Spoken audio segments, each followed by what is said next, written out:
नमस्कार, मैं हूं राहुल सिन्हा। सत्ता के सभी न्यूज मित्रों का स्वागत है। आज पहले हम आपको ऐसे बाबा से मिलवाएंगे जो तंत्र मंत्र से किसी की लंबाई बढ़ाने का दावा करता है। जिस रूस यूक्रेन युद्ध को बाइडेन और यूएन नहीं रोक सके, वो अपनी शक्ति से उस जंग को रोकने का दम भरता है। जिसके दरबार में चमत्कार से ज्यादा कंट्रोवर्सी का अंबार लगा हुआ है। आज उस कानपुर वाले करौली बाबा को हम सत्ता की वर्कशॉप में लेकर चलेंगे। फिर पुलिस से भागे भागे फिर रहे अमृतपाल सिंह के ड्रोन वाले हथियारों के बारे में जानकारी देंगे, जिन्हें पंजाब को जलाने के मकसद से पाकिस्तान से भारत लाया जा रहा था। वैसे आज हमने मर्सिडीज से बैलगाड़ी पर आ चुके अमृतपाल की हालात पर एक मजेदार वीडियो गाइड भी तैयार की है। इसके बाद आज देश की सियासत का सबसे ट्रेंडिंग सवाल, राहुल गांधी की संसद सदस्यता जाएगी या बचेगी? मोदी सरनेम वाले मामले में 2 साल की सजा के बाद राहुल के पास क्या विकल्प हैं और कांग्रेस का प्लान क्या है? इस पर भी सत्ता की कुंजी, बिल्कुल भी मिस मत करिएगा। इसके बाद बात बात पर चाय की चुस्की लेने वालों के लिए ऐसी खबर जो बहुत रिस्की है। आज वो लोग भी ये खबर जरूर देखें जो ठंडी चाय को लेकर बार बार गर्म करने की बात करते हैं, क्योंकि वो चाय नहीं बल्कि स्लो पॉइजन पी रहे होते हैं। लेकिन उससे पहले न्यूज मित्रों के लिए सत्ता की एक्स्ट्रा डोज। इंक्रीमेंट वाली सुहानी ऋतु के बीच छटनी वाले ग्रहण ने करोड़ों नौकरी पेशा लोगों का बीपी बढ़ा दिया है। आईटी सर्विस फर्म एक्सचेंजर ने लगभग 19,000 लोगों को नौकरी से निकालने का ऐलान किया है। कॉर्पोरेट दुनिया की ये बहुत बड़ी खबर है। वैसे बड़ा धमाका हिंडनबर्ग भी करने वाला है, क्योंकि उसने एक ट्वीट करके ये बताया है कि एक नई रिपोर्ट आने वाली है, जिसके बाद सवाल ये कि क्या वो अडानी पर कोई नया खुलासा करेगा या फिर उसने कोई नया शिकार ढूंढ लिया है। फिलहाल हिंडनबर्ग का ट्वीट के बाद में अब बड़े बड़े लोगों की नींद उड़ी हुई है। तो सत्ता में सबसे पहले बात करते हैं क्राइम कुंडली वाले एक बाबा की, जिसके दावे दंग करने वाले हैं, जो लाखों लोगों को चमत्कार के भंवर में फंसाकर उनकी भावनाओं से खेल रहा है, जिसके आगे बाबा बागेश्वर के दावे भी फेल हो जाते हैं, जिसने बाबा करौली के नाम पर करोड़ों का साम्राज्य खड़ा कर लिया है। आज सत्ता में हमने कानपुर वाले बाबा करौली और संतोष सिंह भदौरिया के झूठे दावों और क्राइम वाली कुंजी तैयार की है। पिछले कई दिनों से आप सोशल मीडिया से लेकर अलग अलग न्यूज प्लेटफॉर्म्स पर कानपुर वाले करौली बाबा के बारे में सुन रहे होंगे, इनके चमत्कारी दावों को देख रहे होंगे, लेकिन अब तक सत्ता की वर्कशॉप से इस बाबा का पाला नहीं पड़ा है। आज वर्कशॉप में इस बाबा के दावों की रिपेयरिंग करेंगे, लेकिन इससे पहले जिक्र उन दावों का जिन्हें सुनकर दुनिया के बड़े बड़े वैज्ञानिक, बड़े बड़े डॉक्टर और रिसर्चर्स का दिमाग भी चकरा जाएगा। जो रूस यूक्रेन युद्ध अमेरिका के राष्ट्रपति बाइडेन रोक नहीं पा रहे, ना संयुक्त राष्ट्र रोक पा रहा है, कानपुर वाले करौली बाबा उसे रोकने का दावा कर रहे हैं, वो भी अपने चमत्कार से नेताओं की याददाश्त को मिटाकर। कानपुर वाले करौली बाबा और संतोष सिंह भदौरिया का दूसरा दावा तो और भी चमत्कारिक और चौंकाने वाला है। जो मेडिकल साइंस नहीं कर पा रहा, वो बाबा कर सकते हैं। तंत्र मंत्र से इंसान की हाइट बढ़ा सकते हैं। बाबा का दावा नंबर 3 ऐसा जो लाखों लोगों को अंधभक्ति की आग में झोंक सकता है। तंत्र मंत्र और हवन से कानपुर वाले बाबा करौली मिनटों में बड़ी बड़ी घातक बीमारियों का इलाज कर सकते हैं। हैरानी की बात तो यह है कि सारे दावे झूठे हैं, सारे चमत्कार फर्जी हैं। पहले आपको रूस यूक्रेन को लेकर बाबा के चमत्कारी दावे को सुनवा देते हैं।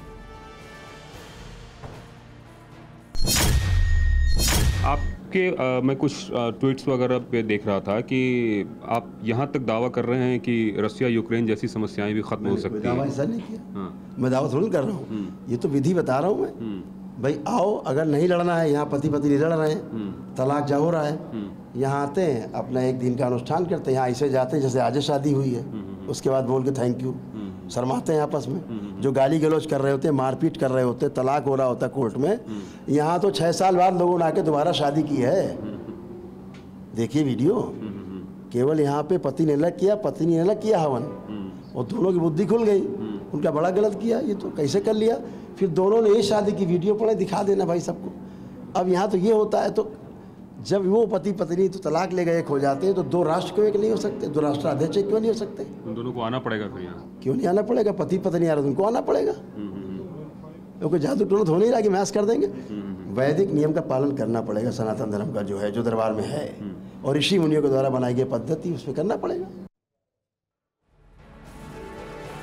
तो करौली बाबा का आश्रम कानपुर शहर से लगभग 25 किलोमीटर दूर है। करौली गांव में संतोष सिंह भदौरिया का आश्रम है, जो करौली सरकार धाम के नाम से जाना जाता है। उसके आश्रम में देश और विदेश से भक्त आते हैं। करीब 14 एकड़ में फैला आश्रम अपने आप में एक शहर है। दावा है यहाँ रोज भक्तों और परेशान लोगों की लंबी कतार लगती है। बाबा झूठे चमत्कार करते हैं और पूरा दरबार लगाते हैं। दावा है कि कानपुर वाले करौली बाबा के आश्रम में रोज 3,500 से 5,000 तक लोग आते हैं। अमावस्या वाले दिन तादाद 20,000 तक पहुंच जाती है। बाबा ने महज 3 साल में करोड़ों का साम्राज्य खड़ा किया है। बाबा के पास 3 रेंज रोवर गाड़ी हैं। बाबा का पूरा आश्रम सीसीटीवी कैमरे से लैस है। आश्रम के लोगों का दावा है कि 17 देशों में बाबा के भक्त हैं। कई भक्त उन्हें लाखों रुपए का सामान भी भेंट करते हैं। सिर्फ इतना ही नहीं, बिना रजिस्ट्रेशन बाबा के दर्शन नहीं हो पाएंगे। करौली बाबा के दर्शन के लिए 100 रुपए का रजिस्ट्रेशन कराना होता है। रजिस्ट्रेशन के बाद एक डिजिटल कार्ड इशू किया जाता है। जितने भी पैसे के लेन देन है वो उसी डिजिटल कार्ड जिस पर पूर्वज मुक्ति धाम लिखा है उसी के माध्यम से होते हैं। आश्रम में 1 दिवसीय चिकित्सा में सुबह 7 बजे से रात के 10 बजे तक हवन होता है।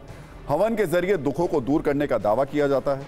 इसके लिए किसी पुजारी या पंडित की जरूरत नहीं होती है। लोग खुद ही हवन करते हैं। बाकायदा हवन किट है जिसमें हर हवन का अलग अलग रेट फिक्स है। देखिए किस तरह एक बाबा धर्म की आड़ में करोड़ों की कमाई कर रहा है। महामृत्युंजय हवन के लिए 51,000 रुपए चार्ज किया जाता है।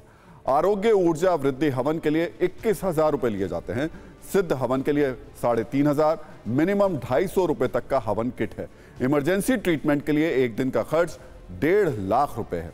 आश्रम में पूजा सामग्री की दुकानें हैं। हवन करने का सामान भी आश्रम से ही लेना पड़ता है। बागेश्वर धाम की तरह यहां भी लोग अपनी मनोकामना की अर्जी लगाते हैं। फर्क सिर्फ इतना है कि यहां 100 रुपए की रसीद कटती है। तो जिस बाबा के आश्रम में पुलिस पहुंच चुकी है, जिस बाबा से पूछताछ हो चुकी है, जिस पर फर्जी दावे और मारपीट के आरोप लग रहे हैं, वो बाबा सीधे मेडिकल साइंस को चुनौती दे रहा है। आयुर्विज्ञान को ओपन चैलेंज कर रहा है। अंधविश्वास से ओतप्रोत बाबा का ओवर कॉन्फिडेंस आपको सोचने पर मजबूर कर देगा कि हम किस युग में जी रहे हैं। TV9 भारतवर्ष से एक्सक्लूसिव बातचीत में बाबा ने क्या कहा, ये भी सुनिए। ये जो हम कर रहे हैं अध्ययन पे नहीं, उठाइए पुरातन काल के सभी शास्त्र, वेद पुराण उठाइए, भरा पड़ा है। क्या जाने चिकित्सा विज्ञान, अभी एक पन्ना नहीं पढ़ा इन्होंने। एक पन्ना कहीं मुड़ता हुआ मिल गया होगा तो बन गई आधुनिक चिकित्सा विज्ञान। अरे पूरा तो पढ़ के देखो, इनकी हर दवा बदल जाती 10-5 साल में कि साइड इफेक्ट होने बंद करो बंद करो। हजारों दवा बंद होती है इनकी। आयुर्वेद की एक दवा बंद हुई, एक दवा का नाम बताइए। पिछले 10,000 साल से आयुर्वेद है, उसकी औषधियाँ हैं, एक दवा बंद हुई कोई जिसका साइड इफेक्ट हो। चिकित्सा विज्ञान को ओपन चैलेंज है। एक दिन में नहीं, पूरी जिंदगी में ठीक करके दिखाएं। यहाँ एक दिन में ठीक है। ले आओ, चैलेंज है, एकदम ओपन चैलेंज। ले आओ 10,000 आदमी एक साथ, एक दिन में ठीक है। करिए वैदिक नियम का पालन, एक दिन में ठीक। ना हो जाए तो दरबार उसी दिन बंद। तो ओपन चैलेंज है ना, मेडिकल साइंस को ओपन चैलेंज है ये मेरा। खुल के कहिए TV9 पे। मैं कह रहा हूँ आपके माध्यम से, पूरे देश सुन रहा है पूरा आपके माध्यम से। आप डिप्रेशन के मरीज हैं, एंजाइटी डिसऑर्डर है, ठीक है, आपके जोड़ में दर्द है, ऑटो इम्यून डिजीज़ है, रोमेटिक आर्थराइटिस है, ठीक है। आप कहते हैं कि नहीं साहब हमें ब्रीदिंग में प्रॉब्लम होती है। आप कहते हैं कि नहीं साहब हमको बाइपोलर डिसऑर्डर है, हमें मेंटल डिसऑर्डर है। वो कहते हैं साहब नहीं इनको डिमेंशिया है, स्प्लिट पर्सनालिटी है। वो बोलेंगे नहीं साहब इनको तो ड्वेल पर्सनालिटी है। और आएंगे बोलेंगे कि वो हमें क्या बोलते हैं MS है। तो ये सब चीज़ें वो बताएंगे। OCD है, इसकी तो इनके इलाज नहीं है ना इनके पास। इनसे पूछो इसकी औषधि है। जब इनके पास औषधि नहीं है तो ठीक कहाँ से करेंगे। दरबार एक दिन में करता है अपने आप, अपना पालन करते, संकल्प करते, अच्छे हो जाते हैं। तो एक तरफ कानपुर करौली बाबा और संतोष सिंह भदौरिया मेडिकल साइंस को चुनौती दे रहा है, वहीं दूसरी ओर कानपुर के एक वकील ने करौली बाबा को सीधी चुनौती दी है। अनिरुद्ध जायसवाल नाम के वकील ने अपने बच्चों को ठीक करने पर पूरी संपत्ति देने का ऑफर किया है। ट्विटर पर पोस्ट कर बाबा संतोष भदौरिया को उसने चुनौती दी। जैसे बाबा को मेरा खुला चैलेंज है, खासकर करौली सरकार और संतोष सिंह भदौरिया जी को, कि मेरे बेटे के कान में सुनने में, उसके एक कान में दिक्कत है, 50% से ज़्यादा उसकी श्रवण शक्ति कम है। दूसरा, मेरी बेटी की एक आंख में हल्का भैंगापन है। दोनों चीज़ों की रिपोर्ट, एक तो ये मैं मेडिकल रिपोर्ट लेके आया हूँ, मेडिकल रिपोर्ट के साथ साथ आँखों का रोग स्वयं दिखता है। दोनों को यदि बाबा ठीक कर देते हैं तो मेरा बाबा को खुला चैलेंज है कि मैं उनका गुणगान करूँगा एवं अपनी व्यक्तिगत संपत्ति से उनके आश्रम में दान करूँगा। वैसे देखा जाए तो कानपुर वाले बाबा चमत्कार और दावे वाला दरबार तो कई सालों से लगा रहे थे, लेकिन पूरे देश में सुर्खियों में तब आए जब नोएडा के डॉक्टर सिद्धार्थ चौधरी इलाज कराने के लिए बाबा के आश्रम में पहुंचे थे। आरोप है बाबा से चमत्कार ना दिखने की बात करने पर बाउंसरों ने उन्हें कमरे में बंद कर लोहे की रॉड से और लात घूंसों से पीटा, जिसका वीडियो भी सामने आया था। इस मामले में कल रात पुलिस करौली सरकार के लवकुश आश्रम में पहुंची थी। इन्वेस्टिगेशन ऑफिसर ने जांच पड़ताल शुरू कर दी। बाबा के सेवादारों से पूछताछ भी की गई। अब यह भी कहा जा रहा है कि पुलिस नोएडा में डॉक्टर सिद्धार्थ के घर पर भी जाकर पूछताछ करेगी। हालांकि बाबा का बयान दर्ज अभी नहीं हो पाया है। इस मामले पर करौली बाबा का कहना है कि वो अपने वकील से बात करने के बाद ही अपना बयान दर्ज कराएंगे। तो जो बाबा दूसरों की परेशानियों को तंत्र मंत्र से पल भर में दूर करने का दावा करते हुए वो पिछले कुछ दिनों से खुद मुसीबतों में फंसे हुए हैं। नोएडा के शख्स के साथ मारपीट का मामला अभी थमा भी नहीं कि झारखंड के देवघर से इलाज कराने आए परिवार ने गंभीर आरोप लगाए हैं। दरअसल झारखंड 27 जनवरी को करौली सरकार आश्रम से 55 साल के शख्स मुरली महतो लापता हैं। वो अपने बेटे के इलाज के लिए आश्रम आए थे। आरोप है 1.5 लाख रुपए का हवन कराने पर लापता पिता के वापस आने की बात कही गई थी। आज 2 महीने हो चुके हैं, लेकिन अभी तक कोई जानकारी नहीं है। फिलहाल शिकायत के बाद पुलिस ने केस दर्ज कर लिया। तो ये प्रकरण जो है वो एक व्यक्ति के गुम होने का है, लापता होने का है। हमने इन चीज़ों को समझा है कि क्या वो मेंटली स्टेबल थे, क्या वो उनका स्वास्थ्य ठीक था, किन परिस्थितियों में गए, उनके पास क्या क्या था, उनके पास कार्ड क्या था, उनके पास क्या कोई बैंक का एटीएम था, क्या उनके पास कोई मोबाइल था, उनके पास कौन कौन से डिटेल थे और जाने की संभावनाएं कहाँ कहाँ है। तो सभी तथ्यों को हमने समझा है, जानने की कोशिश की है। तो कानपुर वाले बाबा करौली के क्राइम का इतिहास लंबा है। साल 1992-95 के बीच हत्या समेत कई केस उन पर दर्ज हुए। 1992 में फजलगंज मर्डर केस में उनका नाम आया। मर्डर केस में जेल। 1993 में जमानत पर बाहर आना हुआ। 1994 में डीएम के आदेश पर रासुका की कार्रवाई हुई। गाली गलौज, मारपीट, क्रिमिनल एक्ट की धारा में एफआईआर दर्ज की गई। इसके अलावा जमीनों पर अवैध कब्जे का भी आरोप है। सोचिए, जिस बाबा के अंधभक्तों की कतार है उसका अतीत अपराधों से भरा हुआ है। ऐसे में आस्था और अंधविश्वास के फर्क को समझने की जरूरत है। धर्म के नाम पर धंधा चलाने वाले लोगों को पहचानने की जरूरत है। और अब बात पंजाब की। पंजाब को आतंकवाद की आग में जलाने की साजिश रचने वाला अमृतपाल सिंह पिछले 5 दिनों से भाग रहा है। वो कहां है, पुलिस उसके पीछे कहां तक पहुंची है, इसकी सटीक जानकारी अभी किसी के पास नहीं है। लेकिन 5 दिनों में उसकी 5 तरीके की तस्वीरें सोशल मीडिया पर वायरल हैं। इन 5 तस्वीरों के जरिए आज हम आपको अमृतपाल सिंह के असली कैरेक्टर के बारे में बताना चाहते हैं। सबसे पहले वो मर्सिडीज से भागा, फिर वो मर्सिडीज छोड़कर ब्रेजा कार में आ गया। इसके बाद वो बुलेट और बाइक पर भागा। फिर उसकी तस्वीर एक ठेले पर बैठकर भागते हुए नजर आई। आखिर में वो स्कूटी और ऑटो में बैठने के बाद अब आगे पैदल भागा है। अमृतपाल सिंह की जो तस्वीर आप आज देख रहे हैं, इस व्यक्ति की सिर्फ यही सच्चाई नहीं है, बल्कि इसकी सच्चाई समझाने के लिए इसके कैरेक्टर को बहुत गहराई से समझना होगा, जिसके लिए सत्ता की कुंजी तैयार हो चुकी है। न्यूज मित्रों को हमारी ये खबर बहुत आसान तरीके से समझ में आ जाए, इसके लिए हमने सत्ता की इस कुंजी को 5 हिस्सों में बांटा है। पहली कुंजी में बताएंगे कि पाकिस्तान से अमृतपाल की ड्रोन वाली डील में क्या था।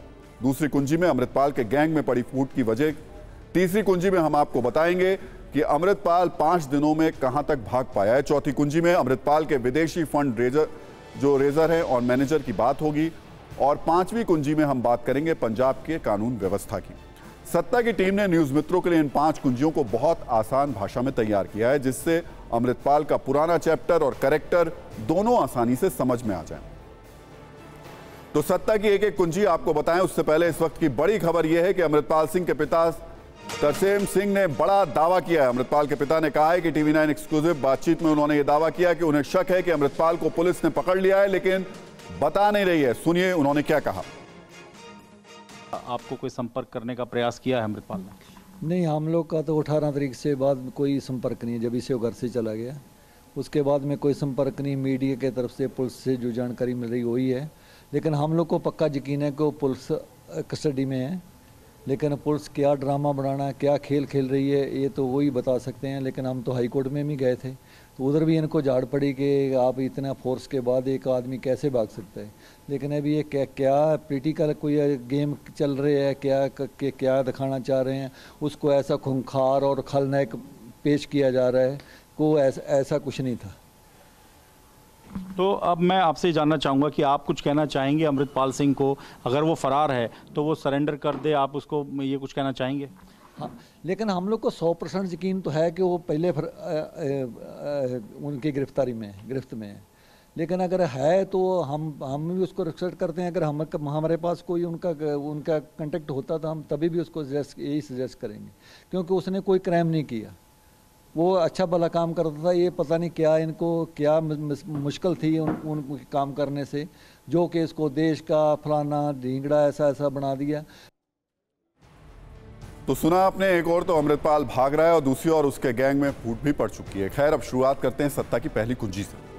हमने आपको कल बताया था कि अमृतपाल सिंह पुतिन की तरह वैगनर वाली आर्मी तैयार करना चाहता था।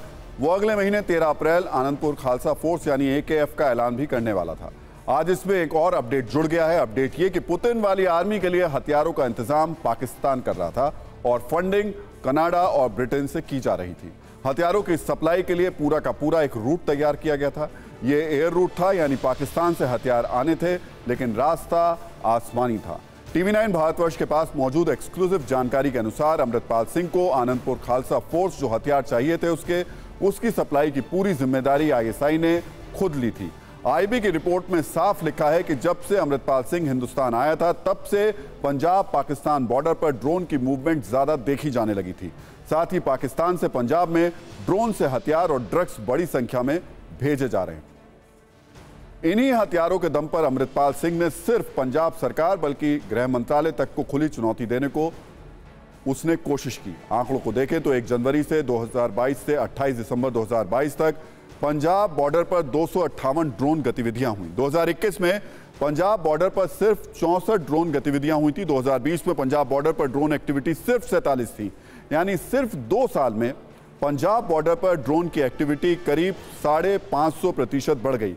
ये वही समय था जब अमृतपाल तेजी से पंजाब में युवाओं को भड़काने में लगा था और फोर्स बनाने की प्लानिंग कर रहा था। हमारे न्यूज मित्रों को ये जानकर और ज्यादा हैरानी होगी कि पाकिस्तान से लगी पश्चिमी सीमा यानी राजस्थान और गुजरात के मुकाबले पंजाब में पाकिस्तान से ड्रोन एक्टिविटी 84% ज्यादा थी। अब जो हमने आपको कल बताया था कि अमृतपाल प्राइवेट आर्मी बनाने की कोशिश कर रहा था, वो बात अब आपको समझ में आ गई होगी। ऐसा नहीं कि अमृतपाल को सिर्फ हथियार ही पाकिस्तान से मिल रहे थे, बल्कि साबुन, तेल, आना जाना और खाने पीने का पूरा खर्च भी वही ISI उठा रहा था, जिसका देश खुद कंगाल हो रहा है। हालांकि ISI को यह फंडिंग ब्रिटेन और कनाडा में बैठे भारत विरोधी ताकतों से मिल रही थी। हमें मिली एक्सक्लूसिव जानकारी के मुताबिक अमृतपाल सिंह जिस मर्सिडीज कार से चलता था वो रावेल सिंह नाम के ड्रग तस्कर की थी। अमृतपाल के साथ हथियार लेकर चलने वालों के पास जो कारतूस मिले वो अवैध थे। अमृतपाल के गुर्गे हरविंदर के पास से मिली लाइसेंसी बंदूक के साथ 139 जिंदा कारतूस बरामद हुए। ये अवैध हैं। पंजाब पुलिस ने मेहतपुर से 7 लोगों को गिरफ्तार किया। इनसे 612 बोर, 315 बोर और 322 बोर के कारतूस बरामद किए गए। और अब सत्ता की दूसरी कुंजी यानी अमृतपाल सिंह के गैंग में जो फूट पड़ी उसकी खबर। अमृतपाल भागने में लगा है और उसके गैंग में फूट पड़ने की खबर आ गई है। अमृतपाल के एक साथी का वीडियो वायरल हो रहा है जिसमें वो कहते हुए सुनाई दे रहा है कि वो सरेंडर करना चाहता है। सुनिए वो क्या कह रहा है। यार एक किते मैंने वेखो लगता भी अपने बंदे ना कोई रले रुले आ सरकार दे नाल ते ये ना भी भाई साहब का नुकसान हो जाए तो किते जे किते तुहानूं किते मैसेज मूसेज आउंदा ना तो मैं तो गिरफ्तारी दे देने लगा वा तो उन्होंने भी कहो भी गिरफ्तारी दे देन किते ये ना मतलब आप बाद ये फड़े जाने क्योंकि फड़ा उन्होंने किसी ना किसी अपने बंदे ने देना वा। अपनी बेइज्जती बड़ी होनी है गल दे विच जे मतलब पुलिस फड़ लैंदी जे आप अपने तौर पर दिन्ने ना गिरफ्तारी तो उहदे च साडी शान है गल दे विच। और अब तीसरी कुंजी की बात कर लेते हैं। भगौड़ा अमृतपाल पिछले 5 दिनों से भाग रहा है। इन 5 दिनों में वो इस तरीके से पल पल डरा हुआ नजर आ रहा है। पुलिस से छिपने के लिए नाम, पता, चेहरा और साथी सब बदल चुका है। सूत्रों से मिली जानकारी के मुताबिक 18 मार्च की देर रात अमृतपाल जालंधर से लुधियाना में दाखिल हो गया था। अमृतपाल ने अपने साथियों को जालंधर में छोड़ दिया था। अब अमृतपाल सिंह अकेला भाग रहा है। अमृतपाल 18 मार्च को शेखपुरा गुरुद्वारे में 50 मिनट तक रुका। वहीं उसने गुरुद्वारा के ग्रंथी से एक बाइक और एक स्कूटी मंगवाई। 18 मार्च को रात तकरीबन 9:30 बजे अमृतपाल स्कूटी पर बैठा। स्कूटी ग्रंथी का बेटा चला रहा था। लुधियाना के आसपास अमृतपाल स्कूटी से उतरकर ऑटो में अकेला बैठकर निकल गया। ये भी जानकारी मिली है कि जालंधर के शेखपुरा के जिस गुरुद्वारा में अमृतपाल रुका था उसके ग्रंथी का गुरुद्वारे का सीसीटीवी वीडियो डिलीट कर दिया था। पुलिस ने इस मामले में लड़कों को हिरासत में लिया है, लेकिन इस सब के बीच अमृतपाल सिंह के उत्तराखंड भागने का भी शक है। हमने आपको अमृतपाल के भागने के दूसरे दिन की बात तो बता दी कि वो पंजाब से उत्तराखंड और फिर वहां से नेपाल के लिए रास्ते पाकिस्तान भागना चाहता है। अब चौथी कुंजी में बात करते हैं अमृतपाल के विदेशी फंड रेजर और मैनेजर की। खास बात उन लोगों की बात जो विदेश में बैठकर भारत के खिलाफ माहौल बनाते हैं। 2 दिन पहले अमृतपाल सिंह के समर्थन में जिन लोगों ने लंदन के ब्रिटिश हाई कमीशन का तिरंगा उतारा था और तोड़फोड़ की थी, उसमें एक भारत विरोधी व्यक्ति की पहचान हुई है। यह व्यक्ति ब्रिटेन में पाकिस्तानी उच्चायुक्त के साथ है। इन तस्वीरों को देखकर आप पूरी कहानी को जरूर समझ पा रहे होंगे। इस बीच पुलिस और खुफिया एजेंसियां अमृतपाल की फंडिंग की जांच को और तेज कर चुकी हैं। शुरुआती जांच में पता चला है कि अमृतपाल को 12 अलग अलग देशों से फंडिंग की जा रही थी। यह बताया जा रहा है कि कुल 158 विदेशी खातों से फंडिंग हुई। इनमें से 28 खातों से 5 करोड़ से ज्यादा की रकम भेजी गई। किसान आंदोलन के पीड़ितों के नाम पर भी फंडिंग ली गई। 40 करोड़ रुपए की संदिग्ध फंडिंग की जानकारी मिली है। पिछले 7 सालों से इस तरीके की फंडिंग का पूरा सिस्टम काम कर रहा है। इन बातों पर जो संबंध है वो पंजाब के माझा और मालवा से है। अमृतसर, तरनतारन, बटाला, गुरदासपुर, जालंधर, नवाशहर, कपूरथला और फगवाड़ा के खातों का संबंध अमृतपाल से मिला है।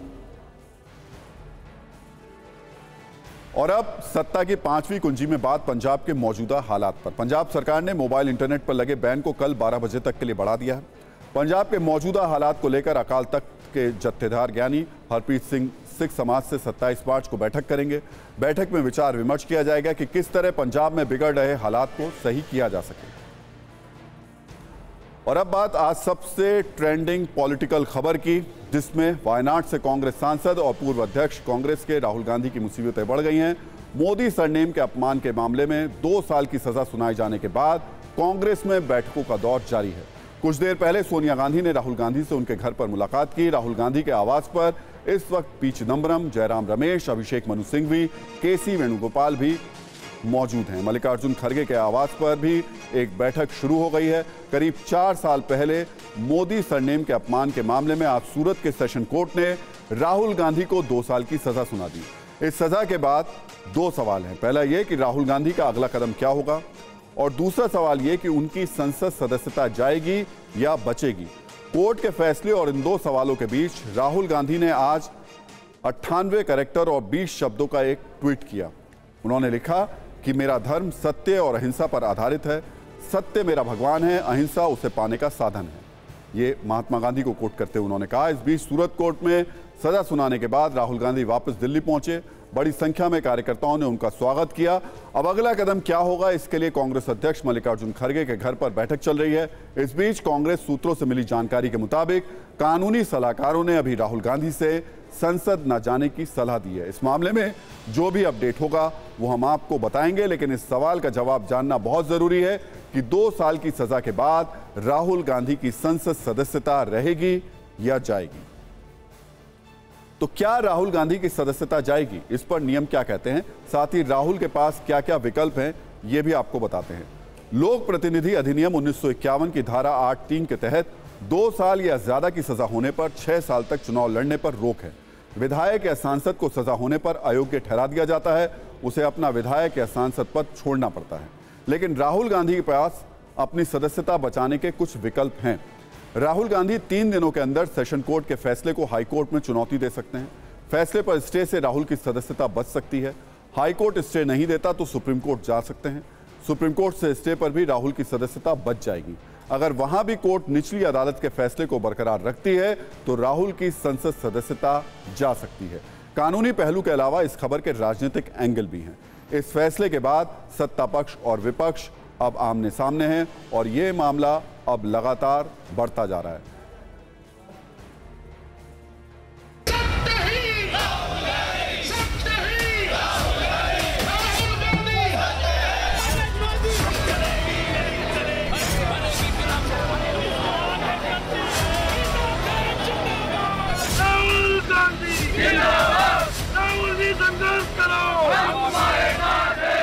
ना डेमोक्रेसी को मानती है, ना चर्चा को मानती है, ना इंक्वायरी को मानती है।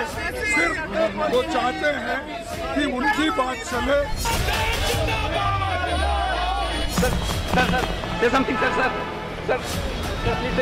राहुल गांधी ने कहा कि मैं सत्य और अहिंसा में विश्वास करता हूँ। क्या सत्य और अहिंसा में विश्वास करना लोगों को अपमानित करना, देश को जाति सूचक गाली देना?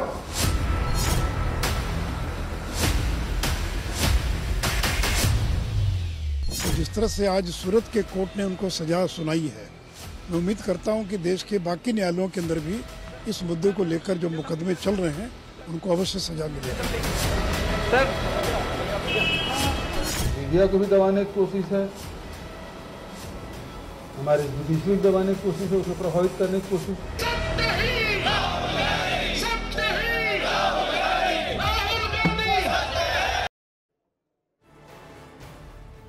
और सत्ता में अब वो बात जो मैं आपसे हर रोज कहता हूं। शाम को 7 बजे मिलेंगे, खबर हमारे पास और चाय आपके पास। लेकिन अगर आपको बहुत ज्यादा चाय पीने की आदत है या आप भी ठंडी चाय को दोबारा गर्म करके पीते हैं तो ये खबर आपके लिए है। दरअसल चाय भारत के लोगों की जिंदगी का एक बहुत अहम हिस्सा है।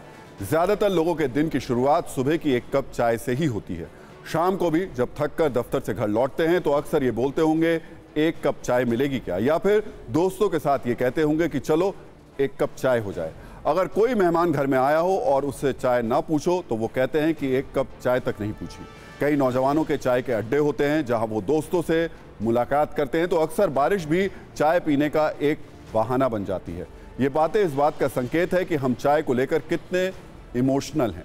लेकिन आज हम आपको जो कुछ बताने जा रहे हैं उससे अंदाजा हो जाएगा कि चाय की ज्यादा चुस्की जिंदगी के लिए कितनी रिस्की है। अमेरिका की 2 अलग अलग यूनिवर्सिटी में चाय को लेकर रिसर्च हुई और जो रिपोर्ट सामने आई वो चाय के शौकीन लोगों को आज परेशान करने वाली है। अमेरिका के हार्वर्ड यूनिवर्सिटी के पब्लिकेशन हार्वर्ड गैजेट में बताया गया कि ज्यादा कैफीन से आंतों में सूजन की समस्या आने का खतरा सबसे ज्यादा होता है, जो आगे चलकर कई गंभीर बीमारियों में तब्दील हो सकता है। अमेरिका की ब्राउन यूनिवर्सिटी ने चाय पर एक स्टडी में बताया कि एक कप चाय में करीब 40 मिलीग्राम कैफीन होती है। नेशनल लाइब्रेरी ऑफ मेडिसिन का यह दावा है कि ज्यादा कैफीन से हार्ट बर्न और एसिडिटी का खतरा बहुत ज्यादा होता है। ज्यादा चाय पीने की वजह से पेट में एसिड का प्रोडक्शन ज्यादा होने लगता है और एसिड की वजह से आंतों को बहुत नुकसान होता है, जो गंभीर समस्याओं की वजह है। एक रिसर्च रिपोर्ट में यह भी बताया गया कि कैफीन से शरीर में डोपामाइन का प्रोडक्शन तेज हो जाता है, जो चिड़चिड़ापन और गुस्सा बढ़ाता है। यानी जिन लोगों ने अपने डेली रूटीन में घर वाली चाय, दफ्तर वाली चाय, दोस्त वाली चाय और शाम को थकान मिटाने वाली चाय का चार्ट बनाकर रखा है, उन्हें ज्यादा चाय को बाय बोलने की बहुत सख्त जरूरत है। तो अक्सर ऐसा होता है कि आप किसी काम में मशगूल होते हैं और आपके सामने रखी चाय ठंडी हो जाती है, जिसे आप कुछ देर बाद फिर से गर्म करके पीते हैं। लेकिन क्या आप जानते हैं कि थोड़ी देर पहले कप में जो चाय थी वो दोबारा गर्म होने के बाद स्लो पॉइजन बन जाती है। कई रिसर्च में दावा किया गया कि बार बार उबली हुई चाय पीने से कैंसर का खतरा रहता है, क्योंकि कई बार चाय उबालने से उसमें कैंसर वाले बैक्टीरिया बन जाते हैं। दोबारा गर्म करने से चाय से टैनिन नाम का तत्व बाहर निकल आता है और उसका स्वाद भी बदल जाता है। बार बार गर्म चाय के पोषक तत्व और एंटीऑक्सीडेंट भी खत्म हो जाते हैं और रखी हुई चाय में ऐसे खराब एंजाइम बन जाते हैं जो पेट को बहुत ज़्यादा नुकसान करते हैं। कुछ साल पहले ब्रिटेन की ग्लासगो यूनिवर्सिटी में भी चाय पर एक रिसर्च की गई थी, जिसमें यह बताया गया था कि जो लोग रोज 7 या उससे ज़्यादा कप चाय पीते हैं उन्हें प्रोस्टेट कैंसर का खतरा 50% तक ज़्यादा होता है। लेकिन ठंडी चाय को दोबारा गर्म करने वाले जिस खतरे से हम आपको आगाह कर रहे हैं, उसे लेकर हमने एक डेमो भी किया है, जिसमें हेल्थ एक्सपर्ट्स ने यह बताया कि चाय को दोबारा गर्म करने से वो कैसे धीमा जहर बन जाती है।